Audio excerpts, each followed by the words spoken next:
s'offusquer. Merci, Monsieur le Président. Thank you for that. Je remercie le député. Reprise du débat, le député de Kitchener Centre. Merci, Monsieur le Président. Comme tous les députés le savent, nous sommes dans une crise climatique. Il nous reste peu de temps pour agir.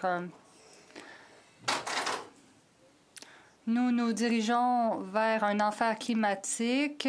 C'est la lutte de notre vie et notre planète atteindra le point du non-retour. La lutte climatique mondiale sera gagnée ou perdue lors de ces décennies cruciales. À la lumière de cette crise, les Verts sont préoccupés. La loi sur les emplois durables est une occasion ratée.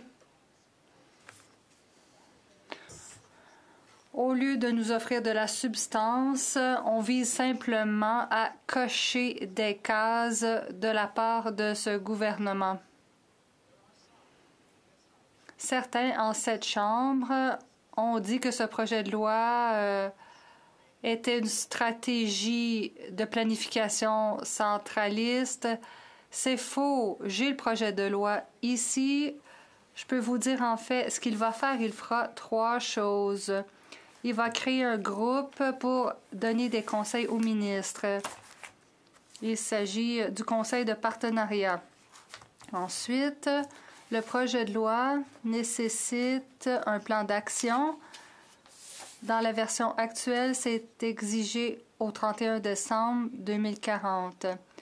Les Verts sont ravis que le gouvernement ait proposé des amendements pour que ce soit plus tôt. Nous avons proposé un amendement pour que ce soit dès que possible. Nous avons proposé le 31 décembre de cette année.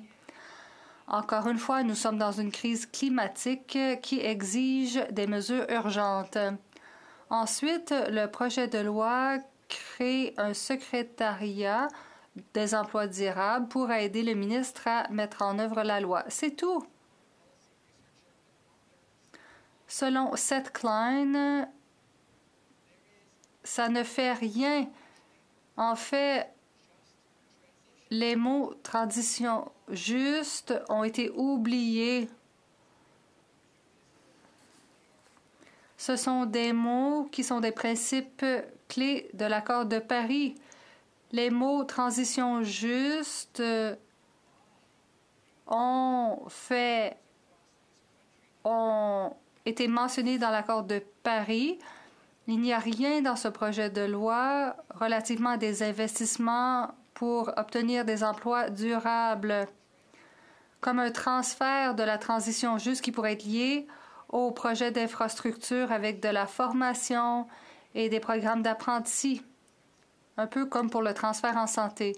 Il n'y a rien relativement à la transition juste des provinces et des territoires pour voir à ce que ces fonds soient versés aux travailleurs touchés. Il n'y a rien sur un cours pour les jeunes, une formation qui existe déjà dans d'autres endroits et qui pourrait veiller à ce que les jeunes sachent qu'il y aura de bons emplois verts pour eux dans l'économie de l'avenir. C'est ce que la députée de Victoria a proposé dans une motion. Il n'y a rien sur les investissements pour la formation et les programmes d'apprentis pour les métiers. Les électriciens et les plombiers devront obtenir du soutien alors qu'on passe à des rénovations de maisons, d'entreprises et d'immeubles industriels. Ce sont de bons emplois bien rémunérés. Et ce projet de loi aurait pu investir dans ces emplois. Il n'y a rien non plus sur les travailleurs du charbon. Le gouvernement pourtant les a consultés en 2018. Le gouvernement a fait des promesses à ces gens et depuis, il n'y a eu aucun soutien offert. Il n'y a rien dans ce projet de loi pour ce qui est des amendements proposés par les Verts et le Bloc en comité. Oui, il y a eu des tactiques d'autres comités qui ont empêché le débat, mais au moment du vote, rien n'a été accepté. Il n'y a aussi rien pour ce qui est d'investir dans l'économie de l'avenir. Les Verts ont indiqué qu'il était grand temps de mettre en place une taxe sur les profits excessifs de l'industrie pétrolière et gazière. Cette mesure a déjà été prise pour les banques et les compagnies d'assurance. On parle d'une taxe de 15 % sur les profits au-delà d'1 milliard. Les grandes pétrolières et gazières du pays ces dernières années ont engrangé 36 milliards de dollars de profits. Si on mettait en place une taxe sur les profits de 15 % au-delà d'1 milliard, on aurait 4,2 milliards de dollars qui pourraient être investis dans l'abordabilité pour les Canadiens. On aurait pu investir dans les travailleurs qui ont besoin de soutien, un peu comme les mesures dont j'ai parlé plus tôt. On peut investir dans des programmes d'apprentis, des programmes de recyclage. Ces investissements pourraient être faits. Il est important de trouver des revenus pour payer ces mesures qui auraient pu figurer dans ce projet de loi. Mais il n'y a rien de tout ça. Encore une fois, on parle de seulement 3 mesures. 3 mesures, mettre en place un conseil, un plan d'action et un secrétariat. Et là, on est dans une crise climatique. Les travailleurs partout au pays sont nerveux. Ils reconnaissent qu'ils méritent un soutien. C'était le moment de faire quelque chose. Ce projet de loi était l'occasion de leur montrer qu'on les écoute, contrairement aux travailleurs du charbon en 2018. Il faut gagner leur confiance. C'est pourquoi nous allons continuer de demander mieux. J'encourage ce gouvernement à lire A Good War de M. Klein. Je les encourage à agir tout en comprenant la crise dans laquelle nous nous trouvons. Le fait est que c'est un moment unique dans l'histoire. Nous pouvons décider qu'il est possible de nous en tenir à 1,5 degré Celsius. Il est possible de s'adresser aux jeunes aujourd'hui tout en reconnaissant l'ampleur du défi. Nous pouvons dire que leur gouvernement fédéral, provincial, municipal peut prendre des mesures pour investir dans de bons emplois pour eux à l'avenir. Nous pouvons prendre des mesures pendant qu'il est encore temps. Et toutefois, ce n'est pas ce qu'on voit. Alors nous allons continuer de demander mieux. Nous allons travailler avec tous les partis qui veulent travailler avec nous. J'aimerais dire encore une fois que c'est le Bloc qui avait présenté des amendements qui auraient pu améliorer ce projet de loi. Tout comme les Verts, nous avons présenté des amendements à l'étape du rapport. Nous allons continuer de nous battre parce que nous reconnaissons que nous vivons à une époque unique. Nous avons toujours le temps d'agir et nous exhortons ce gouvernement à agir. Questions et commentaires. Le secrétaire parlementaire. Merci, Monsieur le Président. Est-ce que mon collègue peut nous parler des avantages du plan d'action sur les emplois durables? Je crois que cette proposition a du mérite et je ne comprends pas pourquoi l'opposition officielle s'y oppose. C'est un plan à plus long terme. Selon moi, ce plan pourra donner des résultats positifs. Nous avons consulté les travailleurs canadiens et d'autres pour présenter ce plan. Alors, que croit-il de tout cela? Le député de Kitchener Centre. Merci, Monsieur le Président. Le député de Winnipeg-Nord a raison. Un plan d'action, c'est une bonne chose. Mais le problème, c'est qu'il n'est pas à la hauteur. Parler d'un plan d'action pour le 31 décembre 2040 ou avant, ce n'est pas suffisant car nous avons besoin d'investissements aujourd'hui. On a besoin de mesures aujourd'hui. On parle d'un transfert pour la transition juste aujourd'hui, des mesures pour les jeunes. On parle d'un jour à l'avenir dans un plan d'action qui pourrait contenir des idées, qui pourraient nous aider. Mais si on avait procédé maintenant, ce serait mieux. Nos enfants vont se demander ce à quoi on pensait. Oui, un plan d'action, c'est une bonne chose, mais il n'est pas à la hauteur. C'est trop loin dans l'avenir. Il faut reconnaître que la situation est urgente. Is your commentaire? The honour for Lakeland. La députée de Lakeland. J'aimerais faire un commentaire. J'aimerais reconnaître les Verts qui sont honnêtes par rapport à ce projet de loi. J'aimerais que le député nous donne plus d'informations. J'aimerais qu'il nous dise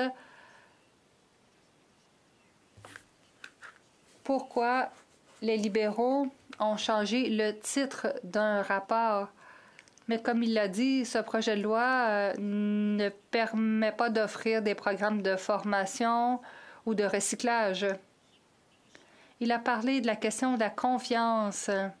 D'après moi, c'est essentiel. C'est ce que les conservateurs tentent d'enchasser dans ce projet de loi avec nos amendements. Ils ont rejeté un amendement conservateur qui demandait une approche juste et équitable, justement pour assurer qu'il y ait des soutiens sociaux. Mais ils ne savent pas ce qu'est la transition juste. Ils n'en veulent pas. Ils ne veulent pas payer. Ils ne veulent pas que les grands pollueurs prennent des mesures avant de punir les Canadiens davantage. En fait, je voulais simplement faire ce commentaire et j'aimerais que le député reconnaisse que pour le projet de loi C-50, en raison des tactiques procédurales, pas un seul Canadien ne pourra être entendu par les députés sur le projet de loi C-50. Le député de Kitchener-Centre. Je remercie la députée de Lakeland de sa question. Oui, il y a des jeux procéduraux de tous les côtés pour ce qui est de la discussion sur les amendements à ce projet de loi. Alors, pour ce qui est de la confiance, oui, je pense que c'est important. On est d'accord là-dessus. Nous devons en faire plus pour être plus honnêtes avec les travailleurs, à savoir ce que contient ce projet de loi. Elle a parlé de transition juste. De toute évidence, c'est un terme qui a devenu partisan. Le terme juste transition juste parle plutôt de justice pour les travailleurs. Il faut tenir compte des intérêts et des droits des travailleurs dans le cadre de la transition vers une économie propre. Je suis déçue que ce projet de loi ait été politisé ainsi. Je suis déçue qu'il ne figure pas dans ce projet de loi parce que ce sont les travailleurs qui se sont battus pour que ce terme figure dans l'accord de Paris. Merci, M. le Président. J'aimerais remercier mon collègue du Parti vert pour son excellent discours. Vous savez, M. le Président, ça s'est déjà vu en politique. Je vais prendre l'exemple du Parti québécois. 3 députés élus à l'élection et sont premiers dans les sondages près d'une année plus tard. Avec un scrutin maximum dans 1 an et demi, on peut permettre à voir si les Canadiens viennent qu'à avoir le gros bon sens environnemental. Peut-être que le Parti vert pourrait être premier dans les sondages dans 1 an avant la prochaine élection. Ceci étant dit, j'aimerais ça savoir, dans un contexte d'étape du rapport, comment, s'il était au pouvoir, le Parti vert, comment il aurait fait un véritable projet de loi sur la transition juste? Quelles mesures qui se seraient assurées dès l'écriture qu'on puisse intégrer, qui aurait pu faire la différence, puis qui ferait qu'on ne soit pas en débat systématique de blocage démocratique, soit par l'intelligence artificielle ou par le bâillon. Merci, M. le Président.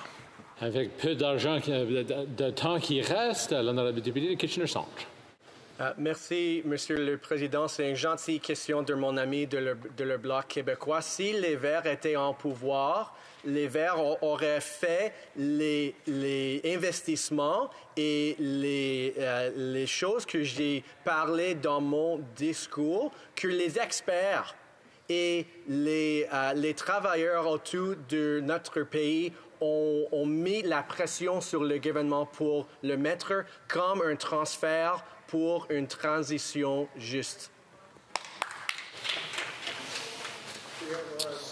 Reprise du débat. Juste une petite rappel à